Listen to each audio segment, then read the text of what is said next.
All right, let's jump into another deep dive.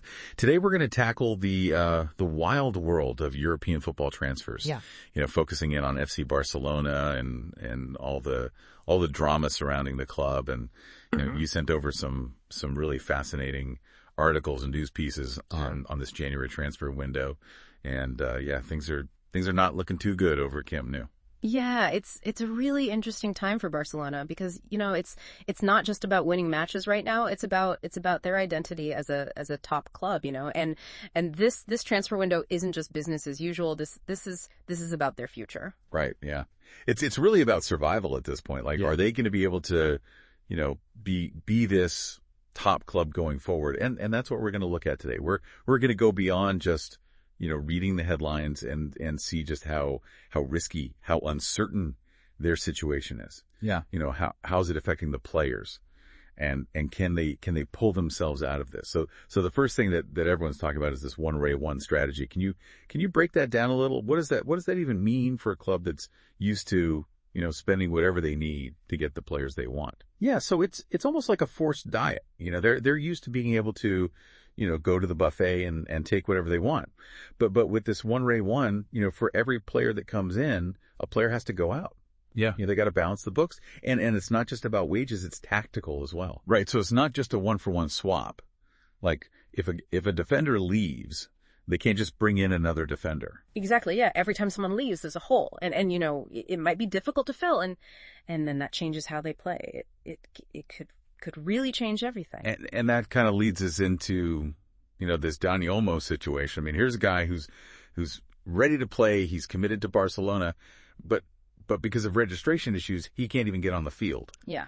And it sounds like a real mess. What's the real impact there? Obviously it's bad that they can't utilize this talented player, but what are the less obvious consequences of that? It's not a good look for Barcelona, is it? It's like, come to Barcelona, but you might not even play, So it affects them in the transfer market. And think about the players that are already there. They see this talented guy, and he can't get on the pitch because of the club's mess, their financial mess.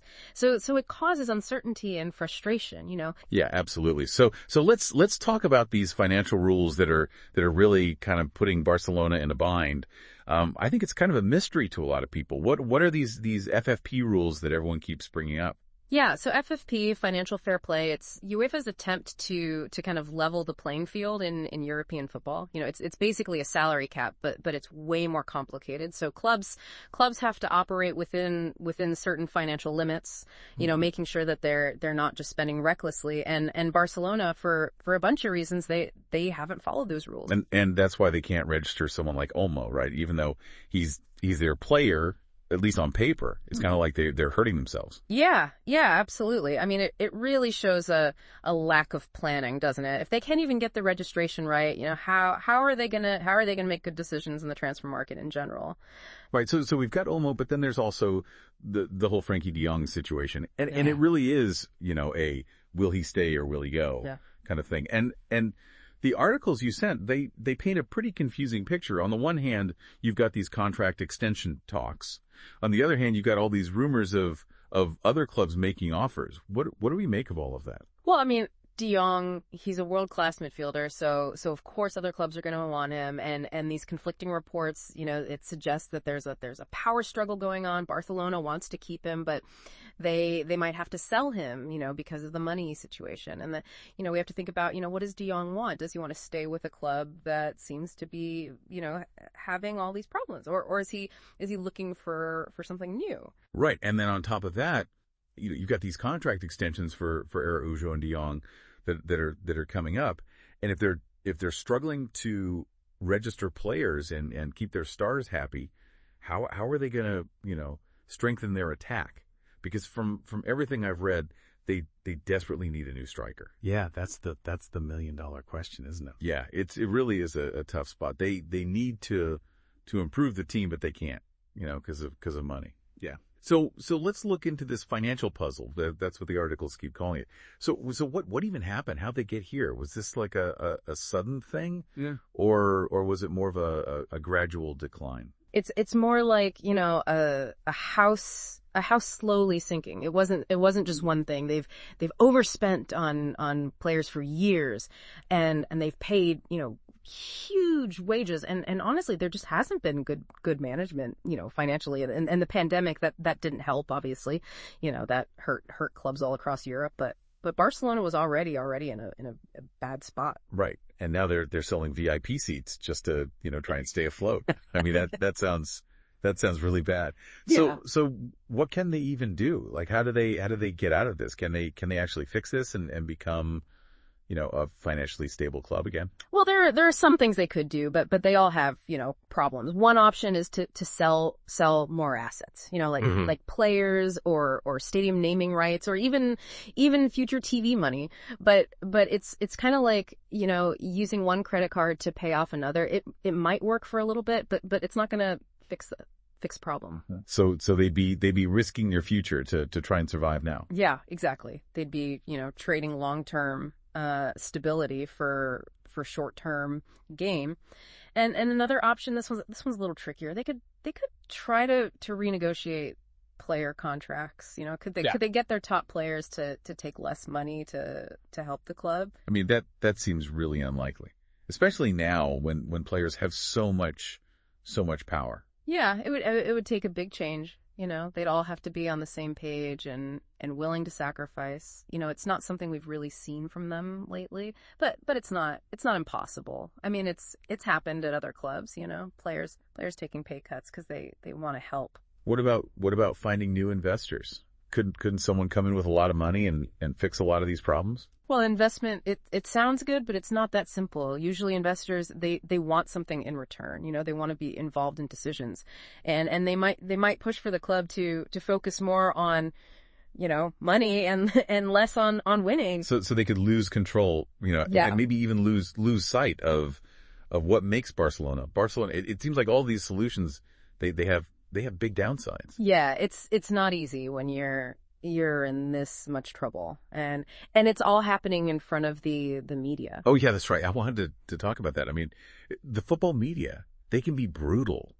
Every little thing Barcelona does is analyzed. How does that affect them? Does all that pressure, does it affect their decision making? Imagine, you have to make these huge decisions, and there's hundreds of cameras pointed at you, and everyone's talking about you, criticizing everything. It's got to be hard to focus on the future when there's so much noise around you all the time. Mm-hmm. So let's get back to the striker situation. I mean, they need someone. We've talked about Rafael Leão and Jonathan David, but what about some of the other names? I saw something about Marcus Rashford maybe being available. Rashford, yeah, that's an interesting one. I mean, he's got a lot of talent, but he's not really lived up to it at Manchester United. There's some talk that he might leave, in January, and Barcelona, they might see him as a high risk, high reward kind of player. But wouldn't that go against their 1-1 thing? I mean, they'd have to get rid of someone to bring him in. So it seems risky. Yeah, it would be, but sometimes in the transfer market, you have to take risks. Maybe they think that Rashford can get back to his best and score a lot of goals. Maybe they think it's worth the risk. I mean, he's had problems with consistency and injuries. Could he handle the pressure of playing at Barcelona, especially now with all this drama? I mean, that's the big question, isn't it? He's got the talent, but can he handle it mentally? Can he perform under pressure? It would be interesting to see. And then there's also Nico Williams, from Athletic Bilbao. Yeah. He seems like a wild card. What makes him so interesting? Well, he's still young, but he's got incredible speed and dribbling ability. He's the kind of player who gets the fans excited, and he fits their style. He's young, he's hungry, and he could be really good. Signing him would show that they're thinking about the future. Right. He seems like he could really thrive if they give him the right support. But would he even want to go there? With everything going on, would he see it as a good opportunity or more of a risk? Yeah, that's the gamble, isn't it? But they might not have a choice. With all the money problems, they might not be able to go after the big stars. They might have to take a chance on a young player and hope that he, turns into a star. Yeah, it's like they're playing poker with not enough chips. You know, they need a striker, but it seems like every option has some problem. Like they're either too expensive or too risky or just not realistic. Yeah, it shows you how everything's connected. You know, they can't just fix the striker problem. They got to fix the money problem and the FFP thing, and they got to make people believe in them again, like the players, the fans, everyone. It really is a mess. It's like they got to solve this giant puzzle, and the clock is ticking. Right, and the January transfer window, it doesn't wait for anyone, you know, things happen fast. So what should they be looking for in the next few weeks? How can they tell if Barcelona is actually making good decisions, or are they just trying to survive? Yeah, good question. So what are like the signs that they're heading in the right direction? Well, first look at who they sell. You know, are they getting rid of players who aren't helping? And more importantly, are they making money? You know, it's not just about the finances. It's about showing that they're serious about changing things. You know, that they're not afraid to make tough choices. So if we see some big names leaving, that might actually be a good thing. It could be. It could mean that they're trying to rebuild the team. And another thing to watch for is news about contract extensions. You know, for players like Araujo and De Jong, if they can keep those guys, you know, it would show that they're building a strong core. You know, players who are committed to the club. Yeah, that would be huge. You know, it would give everyone a boost. But at the end of the day, you know, football's a business. So is there any sign that their finances are actually getting better, or are they just buying time? You know, don't just focus on the transfer rumors. Look at the financial news. Are they reducing their debt? Are they finding ways to make more money? Are they making tough decisions to cut costs? You know, what they do is more important than what they say. It's easy to get caught up in all the transfer talk, you know. Mm-hmm. But what really matters is the club's financial health. That's what determines if they can be successful in the long run. Right. And remember, the media, they love a good story. So don't believe everything you read, you know. Analyze the information, think about who's saying it, and make up your own mind. Yeah, it's like being a detective, you know, trying to figure out what's really going on. So as we wrap up our deep dive here, let's step back. Can they really compete at the top level with all these problems? Or are we seeing the end of an era, you know, where they have to change their priorities because of money? It's hard to say, but this isn't just about Barcelona. This is a lesson for all clubs, you know. Even the biggest ones can fall if they don't, you know, manage their money well and make smart decisions for the future. It's a reminder that success isn't just about talent or spending a lot of money. It's about making good decisions, you know, decisions that will help the club be successful for a long time. So to our listener, pay attention. Be skeptical and see what happens in this transfer window. This story isn't over. It's a story about ambition and resilience and the power of football. Who knows? Maybe Barcelona will make a great comeback, or maybe this is the start of a new chapter for them. Either way, it's definitely a story worth following.